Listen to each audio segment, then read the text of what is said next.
Sejam todos bem-vindos a mais um episódio do GRI Clube Interviews. Hoje recebemos o Roberto Perrone, que é CEO da Brookfield Properties no Brasil. O Perrone é graduado em Engenharia Civil pela FAAP, com especialização pela Universidade Politécnico de Milano, atuou como diretor de negócios na Birman SA por 9 anos, foi também CEO da Camargo Corrêa Desenvolvimento Imobiliário e presidiu a Cirela Commercial Properties antes de ser nomeado CEO da Brookfield no Brasil, cargo que ele ocupa desde 2012. Perrone, seja muito bem-vindo, como é que você está? Obrigado pelo convite, Henrique. É um prazer estar mais uma vez aqui falando com vocês do GRI. Sempre a gente tem tido excelentes encontros, proveitosas conversas. É um prazer estar aqui com você. Perfeito, prazer é nosso. Bom, vamos lá. Desde o início da pandemia, Perrone, alguma coisa mudou nas estratégias de investimento da Brookfield? Como é que está dividido hoje o portfólio da empresa aqui no Brasil? Olha, eu diria para você que mudou realmente depois do início da pandemia e não necessariamente ligado à pandemia, mas ligado a toda a circunstância econômica que a pandemia trouxe para um cenário macro no país como um todo. O que aconteceu durante a pandemia, não necessariamente por causa da pandemia, mas a gente teve uma diminuição dos juros, estamos num momento de recorde histórico de baixa de juros, e com isso, o cap rate de vários dos nossos empreendimentos foram também reduzidos, em função de uma busca do investidor de investimentos alternativos para poder ter uma rentabilidade mais interessante. Então, com isso, nós fizemos aí o que nós chamamos de early sale de alguns empreendimentos. E, conforme divulgada pela imprensa, nós vendemos 2 prédios aqui na região do Morumbi, AAA, cada um com aproximadamente 50 mil metros quadrados, na ordem de R$1 bilhão cada venda. Foi o WT Morumbi e o EZ Tower B. Também vendemos um outro prédio no Morumbi, é um classe A, que fica na Avenida Morumbi, que era o principal inquilino que ocupava era o Uber.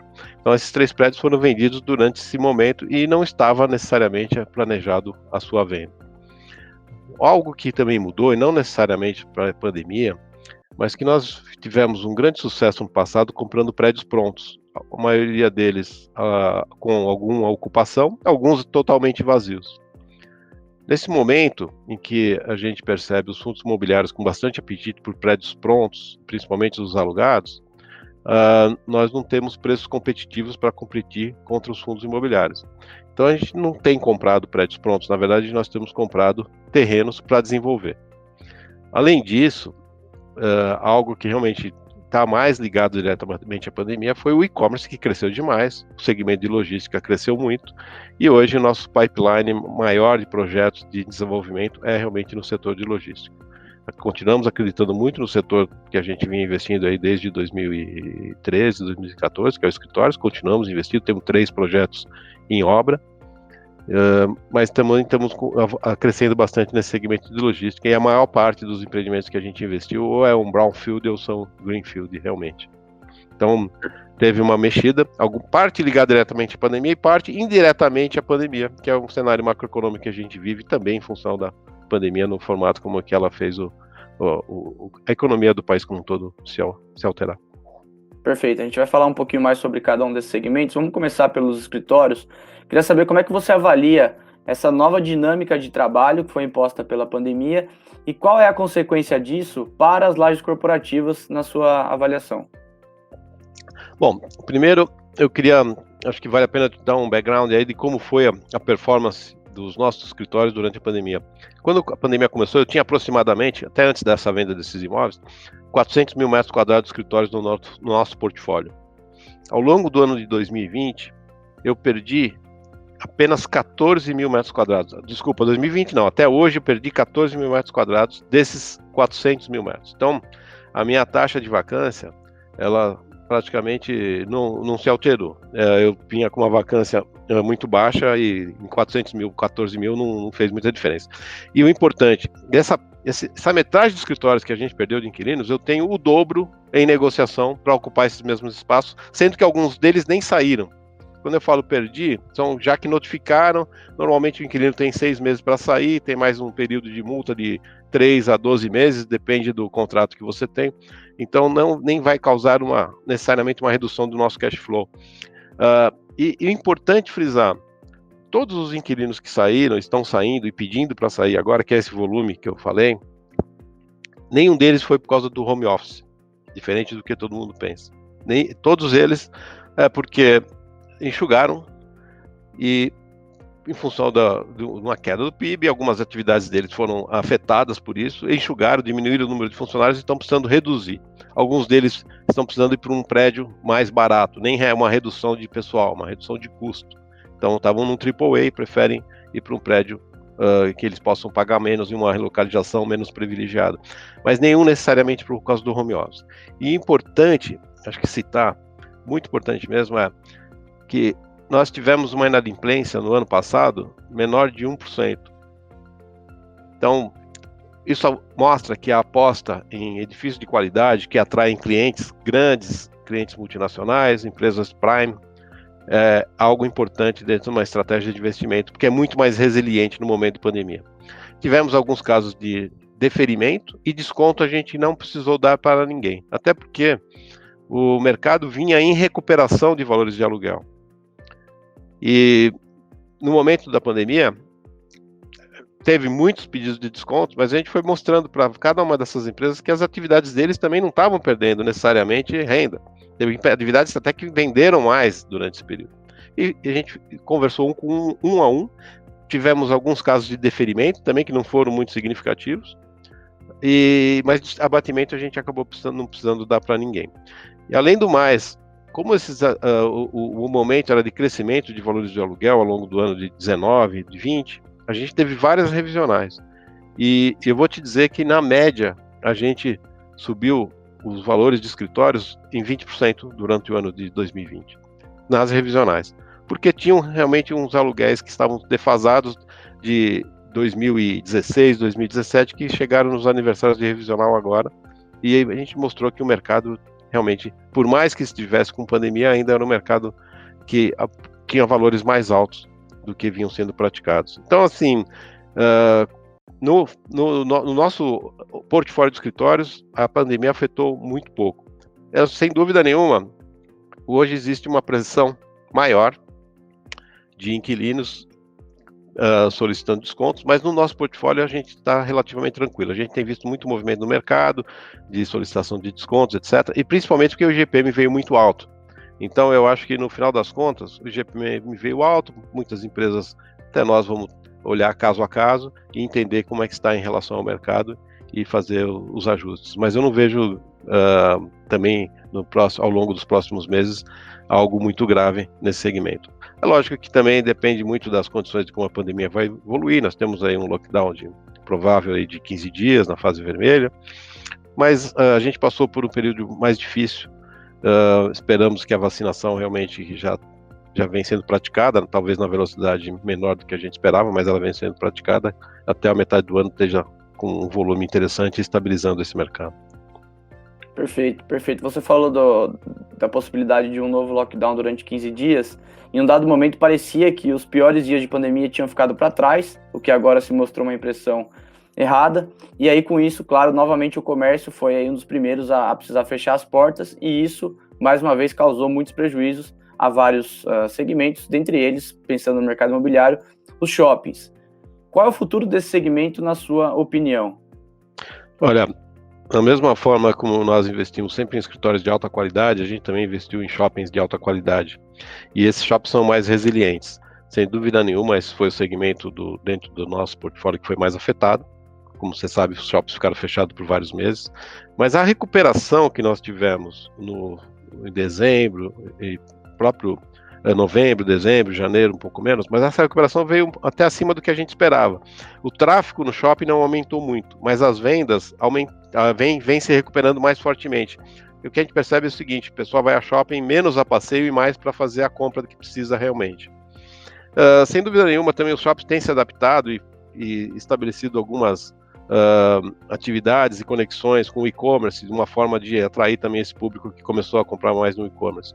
Mas o que nós vemos é o seguinte: shoppings de baixa qualidade em regiões menos privilegiadas vão sofrer bastante, mas os shoppings que estão em regiões centralizadas vai se voltar ao normal. O ser humano ele é um ser social.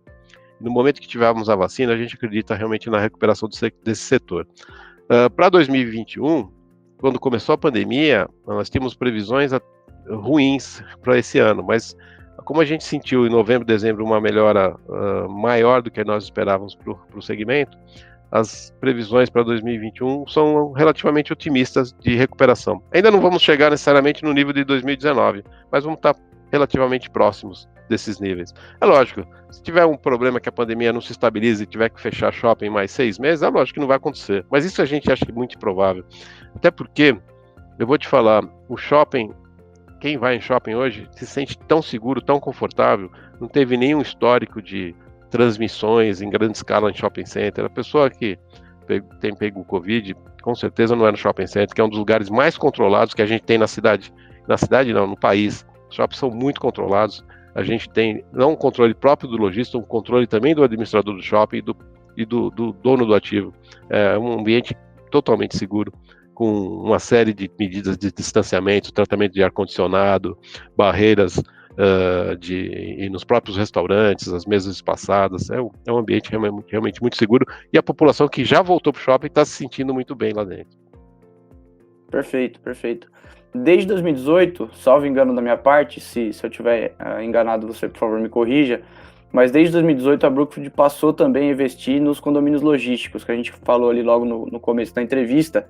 Considerando que esse segmento foi, com certeza, o ponto mais positivo do mercado imobiliário desde a chegada da pandemia, um processo que naturalmente já ia se acelerar, mas a pandemia tornou isso ainda mais rápido, né, o crescimento do e-commerce. Verdade. Então, considerando esse cenário, a Brookfield estuda aumentar investimentos nesse tipo de negócio? Você até deu alguns sinais de que sim.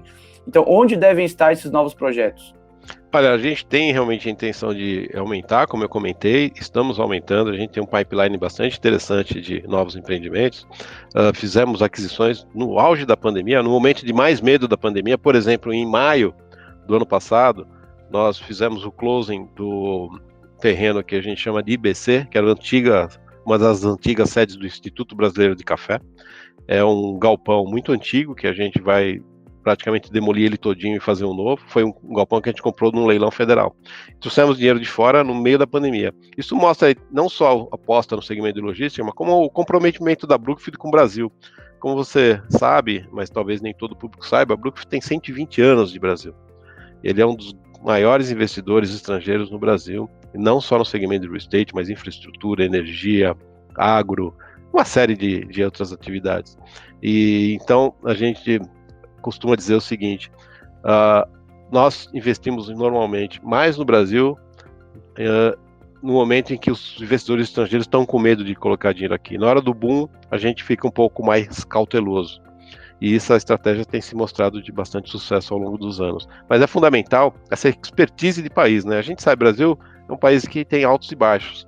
E a gente sempre tem tentado navegar de forma a maximizar os nossos resultados. E o comprometimento sempre de longo prazo, nossa visão de longo prazo. Então, logística a gente acredita que com a pandemia acelerou, mas é algo que veio para ficar, porque o e-commerce realmente veio para ficar. Então, investimos nesse empreendimento que eu falei, compramos um terreno em Guarulhos, na Dutra, um terreno sensacional, que vou fazer mais 200 mil metros quadrados de galpão. Esse terreno do IBC tem aproximadamente 100 mil metros. Também compramos um terreno em Cajamar para desenvolver um projeto lá. Compramos um imóvel que é um retrofit, também na região de Guarulhos, e temos aí um pipeline interessante para continuar investindo nesse segmento. Perfeito. Para fora de São Paulo, tem alguma expectativa de investimento também nesse segmento ou por enquanto não? Por enquanto, São Paulo e Rio. Nós estamos também olhando o Rio de Janeiro. É um mercado que um pouco mais não está tão forte como São Paulo, mas também tem muitas oportunidades lá. São os dois estados que a gente continua investindo. Também no segmento de escritório, no Rio de Janeiro a gente continua investindo. A gente sabe que a cidade tem passado por um momento difícil, mas a gente acredita na pujança do Rio de Janeiro, e temos empreendimentos emblemáticos lá, né? Inclusive 2 deles são build-to-suits de longo prazo, um da L'Oréal e outro da Petrobras. Nós estamos bastante tranquilos com relação aos investimentos que fizemos na cidade. Bacana, bacana. Em uma análise macro, qual que é a sua expectativa para o desempenho do mercado imobiliário em 2021? E até com base no que esses dois primeiros meses do ano indicam. Quais fatores para você geram otimismo e, por outro lado, quais fatores despertam certa preocupação para esse restante de ano? Olha, o que a gente percebe, isso vai depender muito de como a vacina vai se comportar, né? Então, assim, é muito difícil você dar uma perspectiva clara para 2021, mas se a gente conseguir vacinar uma parte importante da população até a metade do ano e realmente o número de internações e principalmente mortes cair, a gente vai ter um momento mais interessante de mercado. A gente sabe que durante esse período muita gente poupou e pode aumentar o consumo. E aí, com certeza, a gente vai ter a volta aos escritórios, né? Os escritórios ainda estão pouco populados, né? As grandes empresas ainda não voltaram de forma efetiva para os escritórios. Pequenas empresas voltaram, mas as grandes ainda estão mantendo uma parte do seu contingente fora. Quando essa população volta para os escritórios, a economia volta a rodar nessas regiões, eu acho que isso é importante. E a gente vai perceber, talvez, algumas necessidades, porque diferente do que todo mundo fala sobre o home office, a gente não teve nenhum pedido de diminuição de espaço por causa de home office. Em compensação, a gente teve 3 empresas no portfólio que falaram, quando eu voltar, eu vou querer distanciar mais as mesas. Você tem mais espaço no prédio? E até algumas delas falaram, eu pretendo ter 30% em home office, num sistema que a gente ainda está discutindo, se é rodízio ou não. Mas mesmo com esses 30% em home office, eu acho que eu vou precisar de mais espaço, porque eu quero minhas mesas mais espaçadas. Então é uma dinâmica toda que a gente ainda está tentando aprender e descobrir como vai funcionar. Porque por mais que você tenha vacina, ainda vai ficar um receio de você estar colado no seu vizinho, e muitas das empresas tinham uma densidade muito grande no seu salão principal, né? Perfeito. Alguma preocupação extra, além da questão do controle da pandemia? A gente tem observado que o mercado de construção, por exemplo, está muito preocupado com o aumento dos custos de obra. Uma outra preocupação, um pouco menor, mas ainda assim uma preocupação, se a Selic subir, tiver uma correção um pouco acima do esperado, se isso não pode reduzir um pouco o apetite por investimento. Alguma coisa além da pandemia que te preocupa ou desperta mais atenção ou não? Eu acho que, sem dúvida, tem uma série de fatores que preocupam. A gente sabe que o país está se endividando bastante por causa da ajuda para a população que ele prestou ao longo desse período. A gente ainda tem alguma insegurança macroeconômica sobre como a economia vai se comportar. A parte política ainda está se assentando. Então, eu diria para você que aqui no Brasil a gente está acostumado com esse ambiente. Então, não é um ambiente de certeza para 2021 nem para 2022, mas nada muito mais grave e diferente do que a gente já viveu no passado, né? Eu costumo dizer, por exemplo, nesse portfólio de escritórios a gente começou a investir em 2013, 14. De lá para cá a gente teve a maior queda de PIB da história, 2 anos seguidos de 3,5%. Tivemos um impeachment de uma presidente, tivemos recordes de história de desemprego, tivemos uma pandemia, tivemos nova queda do PIB em 2020, e mesmo assim, várias empresas têm tido sucesso nos seus resultados ao longo do tempo. Então, se o Brasil melhorar, eu acho que tem uma chance muito grande de todos os investidores aqui ficarem muito felizes e satisfeitos. Como nós temos uma visão de longo prazo, se os 2 próximos anos não forem bons, a gente vai continuar com o nosso portfólio e esperar o momento certo para maximizar os resultados. Porque a gente sabe que o Brasil, como eu disse, tem altos e baixos, mas quando você olha no longo prazo, a tendência sempre é de que esse crescimento, e continuamos apostando nisso. Perfeito, Roberto. Eu gostaria de agradecer por aceitar o convite para participar dessa entrevista. Mais uma vez, está no conteúdo do GRI Clube. Também deixar um recado para quem está nos acompanhando. Se você gostou dessa transmissão, dessa entrevista, deixa o like aqui no vídeo, compartilha com os colegas do mercado imobiliário, inscreva-se aqui no canal do GRI Clube se você ainda não é inscrito. Clica ali no sininho para sempre ser notificado toda vez que tiver um conteúdo novo, um vídeo como esse.